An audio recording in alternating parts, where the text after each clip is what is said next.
আসসালামু আলাইকুম। এখন দেখবেন সংবাদ শিরোনাম। আরও ৩৬ আসনে প্রার্থী ঘোষণা বিএনপির। মহাসচিব জানালেন এই তালিকা পরিবর্তনের সম্ভাবনা নেই। ৬৪ জেলার এসপি ও পুলিশের ঊর্ধ্বতন কর্মকর্তাদের সাথে প্রধান উপদেষ্টার বৈঠক। জুলাই শহীদদের আকাঙ্ক্ষার বাংলাদেশ গড়ার নির্বাচনে অন্তর্বর্তী সরকারের গঠন বৈধ, হাইকোর্টের রায় বহাল রেখে লিভ টু আপিল খারিজ।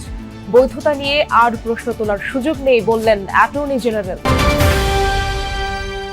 সজীব ওয়াজেদ জয়ের বিরুদ্ধে ট্রাইব্যুনালের গ্রেপ্তারি পরোয়ানা। ইন্টারনেট বন্ধ করে জুলাই আন্দোলনে হত্যাযজ্ঞের সহায়তার অভিযোগ। এতক্ষণ দেখছিলেন সংবাদ শিরোনাম, এখন দেখবেন বিস্তারিত। ত্রয়োদশ সংসদ নির্বাচনের জন্য আরও ৩৬ আসনে ধানের শীষের প্রার্থীর নাম ঘোষণা করেছে বিএনপি। তালিকায় সাবেক সংসদ সদস্য থেকে বিএনপির তরুণ নেতারাও ঠাঁই পেয়েছেন। এছাড়া যুগপৎ আন্দোলন শরিক দলগুলোর শীর্ষ নেতাদের আসনেও বিএনপি তাদের দলীয় প্রার্থী ঘোষণা করেছে। বিএনপি মহাসচিব মির্জা ফখরুল ইসলাম আলমগীর বলেছেন, এই তালিকা পরিবর্তন হওয়ার সম্ভাবনা তেমন একটি নেই। তবে ঘোষণায় বাকি থাকা ২৮ আসনে শরিকদের সাথে আলোচনা করে সিদ্ধান্ত চূড়ান্ত করার কথা জানান বিএনপি মহাসচিব।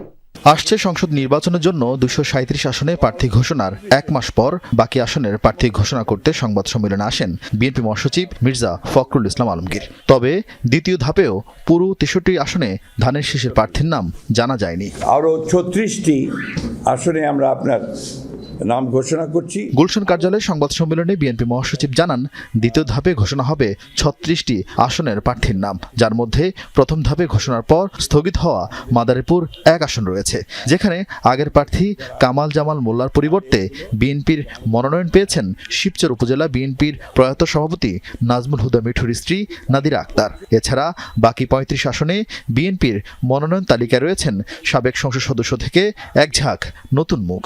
যদিও এই দফা তালিকাও কয়েকজন বিতর্কিত ও পদ স্থগিত হওয়া এক নেতার নাম রয়েছে।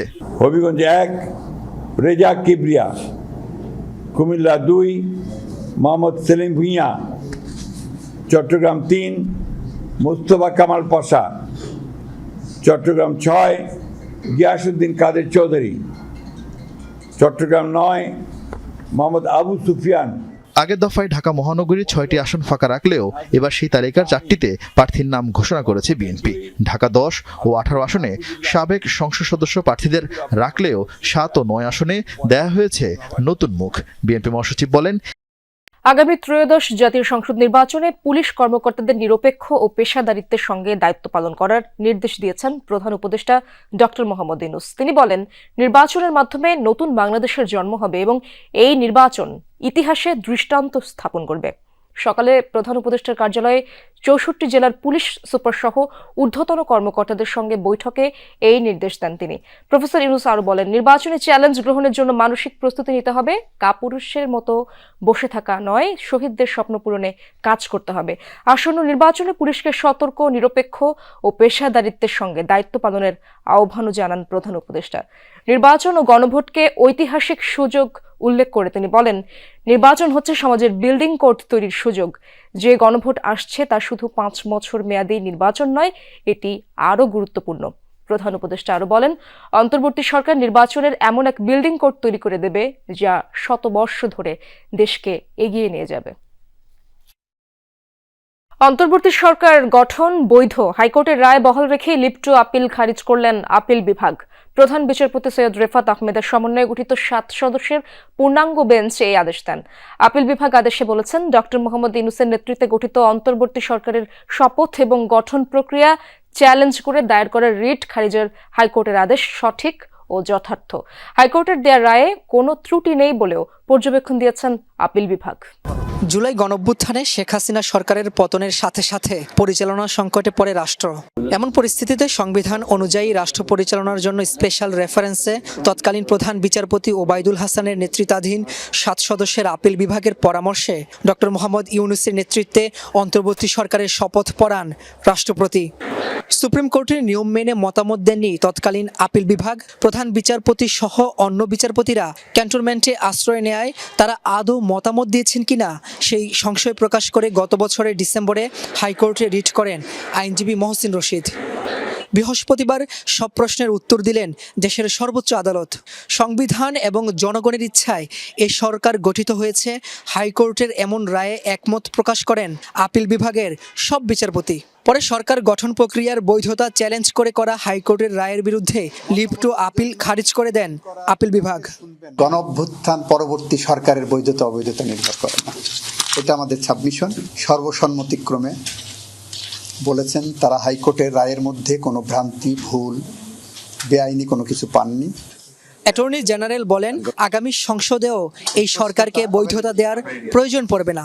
গণঅভ্যুত্থান পরবর্তী সরকার এটা জনগণের ইচ্ছার প্রতিফলন। জনগণ তার ক্ষমতা নিজের হাতে নিয়ে যেভাবে বলেছেন এই সরকার সেভাবে গঠিত হয়েছে এবং জনগণ নিজেরাই ঠিক করে দিয়েছেন। এর সাথে 106 এগুলো মিলবে না।